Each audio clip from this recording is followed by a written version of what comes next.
Morning again, I will say. Samlika, Fuada, you remember where we stopped in the last session? We were talking Yes. about what? Nelson Mandela. Nelson Mandela, The Long Walk to Freedom. We had read the article and also watched some expose on that. So we had stopped at the analysis, and I want us to finish up the analysis because I would like to discuss in detail some questions with you guys. You would have this lesson two featuring in your, I think your term one, you're going to have either a PT exam or your examination that is coming up. So you will have that in as part of it, okay? So can you give me, Zamlika, a brief, very brief summary of the Long Walk to Freedom, what you have understood, a very brief summary. Yeah, it's the autobiography of Nelson Mandela. Mm-hmm. So what is the article about? Yeah, it's about the apartheid and the different. No, no. The article was talking about the general, you're talking about the generalistic topic, which is apartheid. But this Yeah, article was describing what?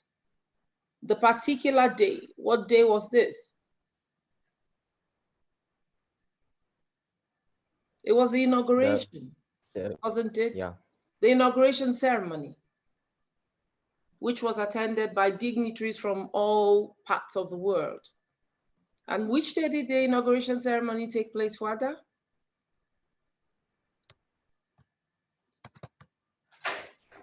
In Ma'am, can you repeat the question? Which day did it take place, the inauguration?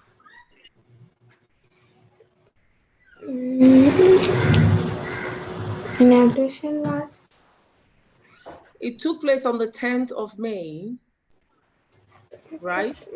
Anyway, so I would want us to watch the analysis, finish off with the analysis, and look at questions on this particular topic.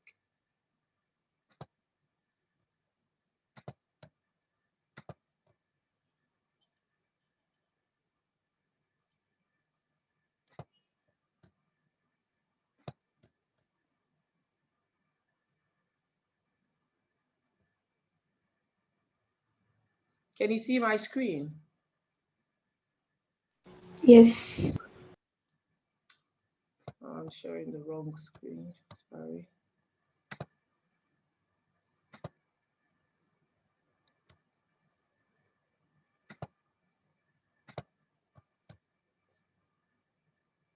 Hence the great job.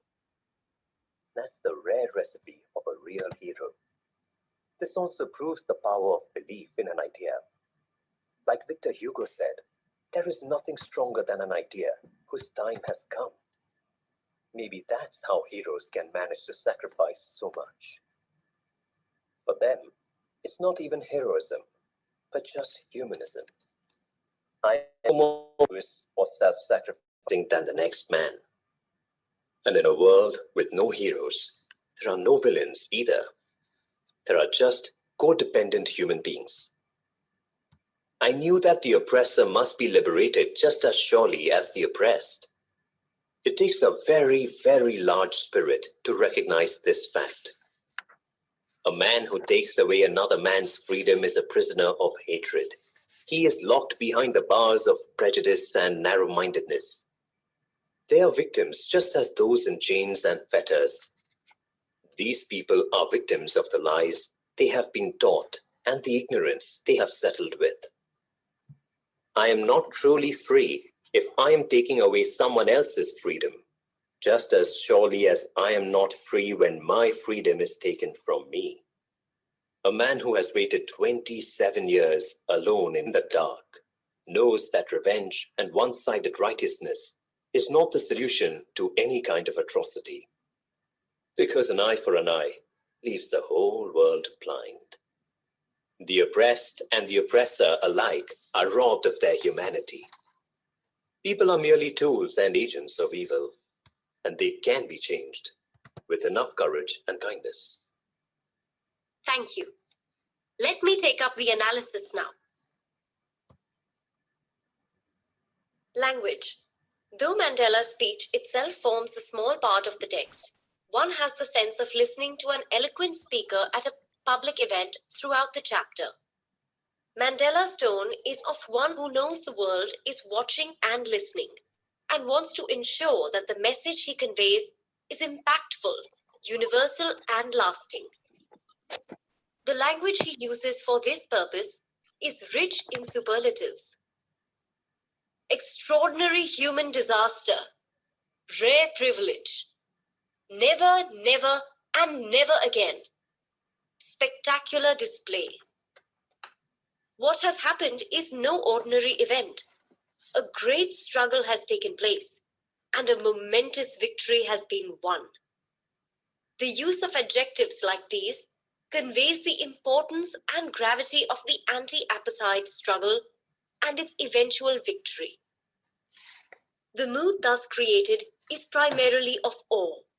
One feels great joy at seeing good triumph over evil, but also a sense of sadness at the trials so many people suffered, and at the loss of so many others before they could see their dream being fulfilled. Overall, however, one feels the deepest respect for people who transcended all limitations to achieve the seemingly impossible. Let us now discuss the themes. A sense of being human. Mandela's core theme is that first and foremost, we are all human. We may be from different races, religions, tribes, nations, genders, and cultures, but at the root of it all, we are the same species. As human beings, we all have certain basic needs and rights. The right to be free and to be treated with respect and dignity by fellow human beings. If we allow our differences to come in the way of who we really are, it leads to a system of injustice and oppression, which is bound to be dismantled at one time or the other. The making of heroes. Unjust systems need to be dismantled, but this process can be long and taxing. Mandela gives us an insight into how the heroes we adore are made. They start out just like us, as regular people, devoted to their families and friends. But they make a choice to speak up against the continual and terrible injustices they face and see around them. They pay a heavy price for this. Torture, imprisonment, being kept away from their family and friends, and sometimes death before they see their dreams fulfilled. Being a hero means knowing all this and yet giving it all up for an idea. Heroes are not born. They are made through their difficult choices and devotion to the cause of justice. An eye for an eye makes the whole world blind. Hate and prejudice makes the oppressor keep the oppressed in chains. But think about it. To ensure that the chained person stays that way, the oppressor must stay vigilant constantly. He must fan the flames of his hatred constantly and ensure that he remains blind to the suffering of his fellow human being. Doesn't that make him as much a prisoner as the oppressed? The oppressed may be in a prison. He may be in chains, but the oppressor is also in metaphorical chains and prisons, the bonds of hate and prejudice, which prevent him from acting in accordance with his humanity. The oppressed and the oppressor alike are robbed of their humanity. It is not independence when the oppressed is free of his physical chains. True freedom comes when everyone, oppressor and oppressed, are free of their hate and prejudice. It is tempting for the formerly oppressed to turn against their oppressors for all the damage they have inflicted. But this way, they will continue to remain prisoners. They even have the risk of turning into their hated oppressors themselves. It is a difficult choice to forgive, but it is the right choice. If not, the cycle of retribution will never end. Thank you, everyone, for a great session. Okay. I had shared last week's link with your teacher. I don't know if she sent it to you, the video of the class that we held last week. Did you receive it? I had said, please, can you verify from her? I had shared the link of my last lecture. I sent it to her with the recorded session so that you can refer to it for your own reflection. Now you've heard the analysis of the whole passage, because you also have to know how to analyze a writing, an article, to pull out the message, to pull out the essence of the writing in your own words. I had given an article last week. I gave you something to write. Did anybody do it? What freedom means to me. Was anybody able to do it? Fatima, Naishana, did you? Yes. Okay, so I would like you to share, dear. If I say, did anybody there, you can raise your hand. I would like you to share your thoughts. Freedom can mean anything to anybody. It's a very subjective topic for you. So it doesn't, what means freedom to you may not necessarily be the same thing for me. Though the human right, in the human right context, our views of freedom, at least not being imprisoned, having your human rights of basic rights of shelter, food, and all that. So being able to afford to feed yourself and to clothe yourself and to have shelter, being entitled like a child, like a young person, entitled to education, all those kind of things, because they will lead you to what you will call freedom. Freedom being the ability to be trained, to get trained, and to be equipped to be able to fend for yourself. Because when a child is not equipped or to face the future, then we are equipping the child to fail. Do you understand that? If the child is not being equipped to be able to fend for themselves in the future, it means we are equipping them to be failures. Does that make any sense to anybody? Yeah. So Naishana, can you please share your thoughts? Your screen is suddenly blank.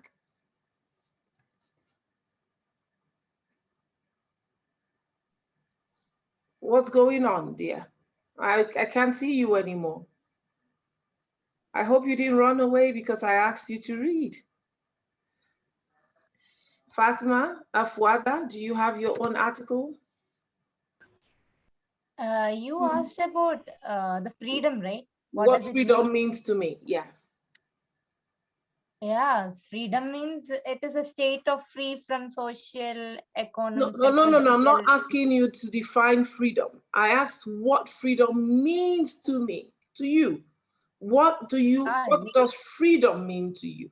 I'm not asking you to define freedom. Okay. I'm asking what does freedom mean for you or to you? Fatima, Naishan, I couldn't hear you. What does freedom mean to you as an individual? Maybe like the freedom may results in a feel of relief and calm. Like we'll have equality. Like we'll feel like it enhances our dignity. Maybe like Okay, the freedom. I wish you had spent a little, because you are on the right track, but you haven't spent enough time reflecting on it.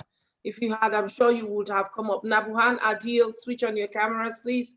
Thank you. If you join my class, switch on your camera without me having to ask you to do so. Tamlika, what does freedom mean to you?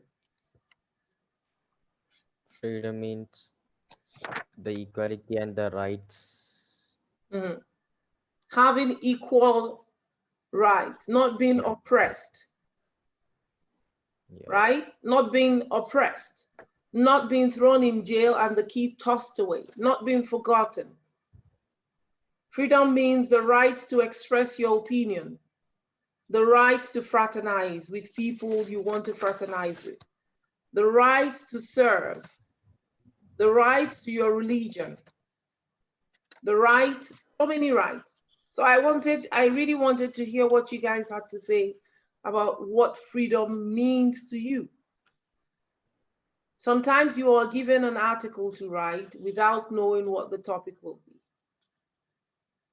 You have to be able to come up with a cogent response. And now I gave you all a 1 full week. For that, were you able to do anything? About freedom. Yes, about what freedom means to you. It does seem as if yeah, go ahead. I think maybe there's a lack of something missing in the communication here. Tell me. In my opinion, the authorities said you want to do that, but my wish I want to do now. Like, I want to become a doctor, but my parents are telling you want to become a teacher, like that. Okay, so your parents are imposing their opinion on your opinion. So you are not free to act as you would wish. So Yes. in this case, we are talking of independence. You haven't gained your independence yet as an individual, but you are not being oppressed. You are still dependent on your parents and their guidance, but you are not enchained. You are not oppressed. They just feel that you being a teacher will probably be better for you, as you know, maybe they know you, they know your strengths and your weaknesses. So it is now up to you to find convincing ways to get them to agree with your own point of view. In that case, they're not stopping you. They're not necessarily. When you or somebody is not free, it actually means that they are being held back, seriously held back. Consider the freedom to choose between one subject and the other, and the freedom of not afforded you when somebody is behind bars.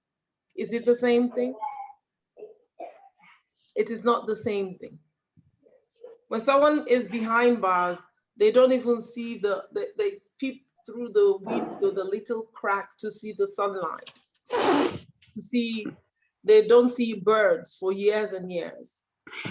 Then people who are in solitary isolation, in the solitary whatever, don't even interact with other humans. And being a social animal, we are social by nature. That is almost the worst thing you can do to a man when he's not a monk. Even monks that stay in monasteries have fellow monks to commune with. So when you take a man away, lock him up and throw away the key for 27 years with very little interaction or anything to stimulate his intellectual, etc., etc., you have cut off his freedom completely, literally. So I would have really loved to hear from you guys what freedom means to you in your young age and at this point in time. It's a topic we will explore further. So without any further ado, I would like us to look at a few questions concerning this long walk to freedom. So please, I'm going to share this article. There's a particular article I'm going to send a pre-read for you guys. I will send it through your teacher. Please read it. The pre-read, as against, it's kind of looking at old questions that have popped up from concerning this long walk to freedom. So please endeavor to read it. I will send it as an attachment through your teacher. So please remember, all right? I'm not going to go through this. I'm just showing you what I will share with you. So when you receive it, you will be able to read it. For example, the theme pays tribute to those heroes and patriots who waged relentless struggle against the apartheid or racist regime in South Africa. Okay, so reference to the context. The 10th May, I had asked you for that when 10th May dawned bright and clear. For the first few days, nations of, so who were, these are questions This was the CBSE 2015, CBSE 2014, the character sketch of Nelson Mandela, short answer and questions, okay? What freedom meant to Mandela in childhood. And they will ask you maybe to correlate. Sometimes you get passages like this, to correlate what freedom meant to him and what freedom means to you. What being free means to Mandela as a boy and as a student. How does he contrast these transitory freedoms with the basic and honorable freedom? So you see why I'm asking you the question. Can you understand now? So you cannot just write one sentence, the right to act. You've got to understand the term freedom and understand it in the context of this article.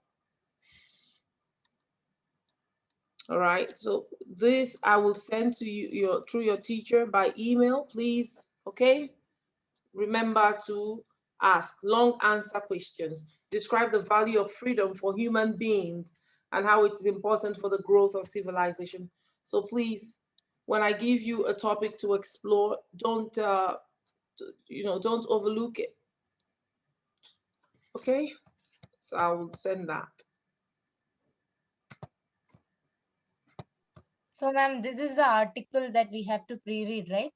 Yeah, this is a pre-read. I will send it as soon as this class is over. I will send it to your teacher, so she will share it with you. Okay, as well as the recording. So I'm just going to ask a few more questions that you have to pre-read. There are questions and they've already been given sample answers. So it's good for you to read and understand them. Okay, understood? Is everybody with me?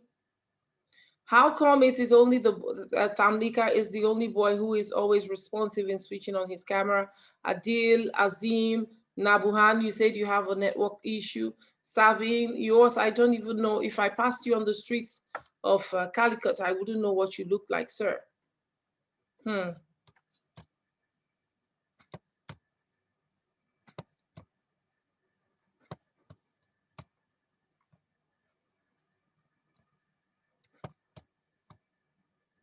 Okay, so I'm going to share another screen right now. And I'll just ask questions to see, just test. Can you see my screen? Yes. Great. So I'm just going to